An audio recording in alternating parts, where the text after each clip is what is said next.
సింగరేణిలో కుట్రపూరితంగానే 2024-25 ఆర్థిక సంవత్సరంలో వచ్చిన లాభాలను యాజమాన్యం ప్రకటించడం లేదని Singareni collieries workers union AITC అధ్యక్షులు వాసిరెడ్డి సీతారామయ్య ఆరోపించారు.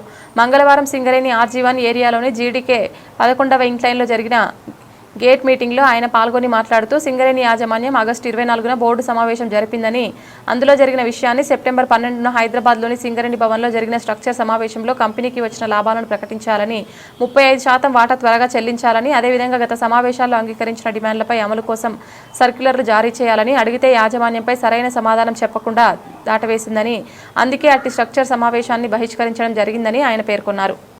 మన రాష్ట్ర ముఖ్యమంత్రి ప్రకటన చేయాలి. అది ఫస్ట్ ఒప్పందం అయినప్పటి నుంచి కూడా ప్రతి సంవత్సరం ఎవరు ఉంటే వాళ్ళే. చంద్రబాబు నాయుడు 2 సంవత్సరాలు ప్రకటించిపోయిండు. ఆయన బంధువు రాజశేఖర రెడ్డి వచ్చిండు, ఆయన పీరియడ్ ఆయన చేసిండు. రోషయ్య, కిరణ్ కుమార్ రెడ్డి ఆయన చేసిండు. కేసీఆర్ వచ్చిన ఆయన చేసిండు. మళ్ళీ మొన్న రేవంత్ రెడ్డి వచ్చిన తర్వాత పోయిన సంవత్సరం ఆయన కూడా 32 ఉన్నదాన్ని 33 చేసిండు. 1% ఆయన కూడా పెంచిండు. మరి ఇప్పుడు కూడా 35 అంటున్నాం. ఈ లాభాలు బాగానే వచ్చినాయి. మీకు వచ్చినప్పుడు దాన్ని 35% ఏంటంటే సరే ఎంత పర్సెంట్ ఇస్తారో గవర్నమెంట్ చేస్తుంది, మేము పోయి మాట్లాడతాం. నువ్వైతే లాభాలు ప్రకటించాలి కదా, ఎందుకు ప్రకటిస్తలేవు? ఏం కుట్ర లేకపోతే? ఇదే మేము అక్కడ వచ్చిన సమస్య. ఈ రెండింటి మీదనే వచ్చింది ప్రధానంగా. గతంలో ఏదైతే స్ట్రక్చర్ సమావేశంలో నువ్వు ఒప్పుకున్నావో దాన్ని సర్క్యులర్.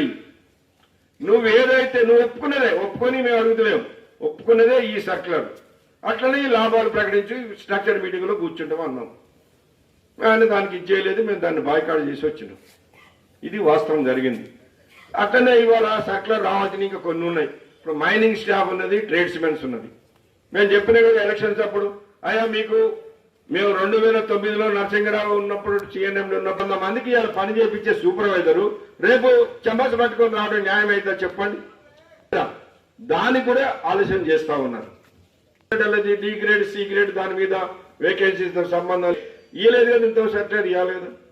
మొన్న ఏమంటారు చైర్మన్ గారు, మీరు గెలిచిన తర్వాత మీరు డిమాండ్ పెడితే మేము యాక్సిడెంట్ లో చనిపోయిన వాళ్ళు ₹1,00,00,000 మేము బ్యాంకు ద్వారా ఇచ్చేపించినాం కదా అంటాడు. వచ్చింది, మేము కాదంటలేదు. అంతకుముందు లేదు. అంతకుముందు ఏముండే? అంతకుముందు ఎవరే మనందరం కలిసి తలా 200 అంతా వేసుకొని 10 లక్షలు ఇచ్చేటోళ్ళం. మ్యాచింగ్ గ్రాంట్ కింద ఆ 10కి ఇంకో 10 కలిపి కంపెనీ 20 ఇచ్చేది. మొత్తం ఈ 10 ఆ 10 20 లక్షలు ఇచ్చేది ఆ కుటుంబానికి. మనమేమన్నా ₹1,00,00,000 ఇవ్వాలని డిమాండ్ పెట్టినాం. ఎప్పుడు ఇది 6-7 సంవత్సరాల క్రితమే SRP 3లో 4 కార్మికులు చనిపోయినాడు పెట్టిన డిమాండ్ ఇది. సరే ఆనాడు వాళ్ళు ఇయ్యలేదు, జరగలేదు. ఆ తర్వాత మనం వచ్చిన తర్వాత దాని మీద ఇచ్చేస్తే ఇప్పుడు వాళ్ళు బ్యాంకర్స్ తో మాట్లాడి సరే బ్యాంక్స్ తో మీటింగులు పెట్టిస్తే మేము కూడా చెప్పినాం. దాని మీద ఇచ్చేస్తే సరే ₹1,00,00,000 ఒప్పుకున్నారు.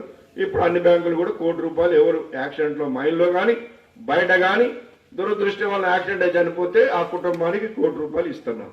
చోట్ల పోతే సరే ఇది మంచిదే చేసిన చచ్చిపోయినోడికి యాక్సిడెంట్ లో చచ్చిపోతే ఇస్తున్నారు.